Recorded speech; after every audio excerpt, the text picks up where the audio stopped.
तो जैसा कि हमने आपको बताया कि चीन के खिलाफ भारत की ओर से जिस तरह से कार्रवाई की गई, उसके बाद चीन ने एक तरह से साइबर वॉर छेड़ी है और भारत ने जवाब देते हुए चीन के खिलाफ डिजिटल स्ट्राइक करते हुए 54 चीनी ऐप को बैन कर दिया, जो देश की सुरक्षा के लिए खतरा बन गए। इससे पहले भी भारत ने चीन में बने कुल 224 ऐप्स को बैन किया था, लेकिन खबरों के मुताबिक उनमें से कई ऐप नाम बदलकर भारत में ऑपरेट कर रहे थे, जिसकी वजह से सरकार ने फिर यह बड़ी कार्रवाई की है।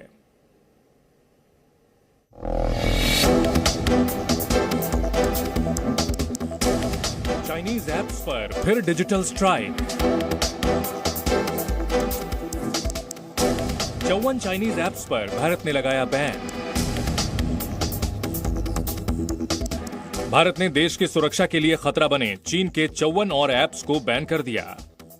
चीन के जिन ऐप्स पर बैन लगाया गया है उनमें sweet selfie HD, beauty camera, selfie camera, Viva video editor, Tencent X River, Onmyoji arena, app lock और ड्यूअल स्पेस लाइट शामिल हैं।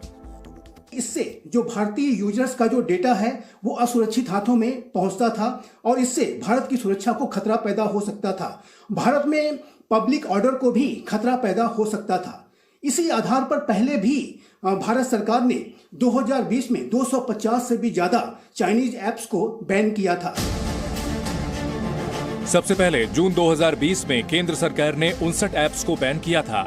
तब सरकार ने TikTok, UC browser, SHAREit, WeChat जैसे ऐप्स पर प्रतिबंध लगाया था। जून 2020 में सरकार ने 59 ऐप्स को बैन किया था। इसके बाद उसी साल सितंबर 2020 में भी 118 ऐप्स बैन किए गए। नवंबर 2020 में भी सरकार ने 43 चीनी ऐप बैन किए थे। इससे पहले भी भारत में अब तक चीन के कुल 224 ऐप्स को बैन किया जा चुका है, लेकिन सुरक्षा एजेंसियों को इस बात की आशंका थी कि देश में बैन हुए ये ऐप अब दूसरे नाम से अब भी ऑपरेट हो रहे हैं। इलेक्ट्रॉनिक्स और सूचना प्रौद्योगिकी मंत्रालय के मुताबिक कई ऐप्स चीन और दूसरे देशों में भारतीय यूजर्स का डेटा भेज रहे थे। इसके बाद ही सरकार ने ताजा फैसला लेते हुए 54 चाइनीज ऐप्स पर प्रतिबंध लगाया है। सरकार ने बैन हुए सभी ऐप को गूगल प्ले स्टोर से हटाने का आदेश भी दिया है।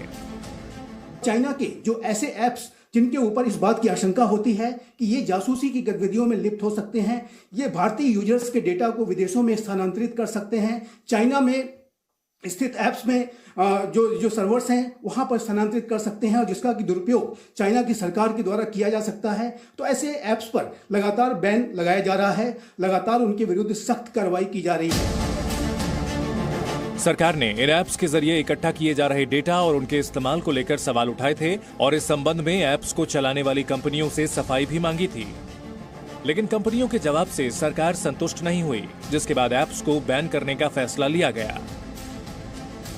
ब्यूरो रिपोर्ट, जी मीडिया।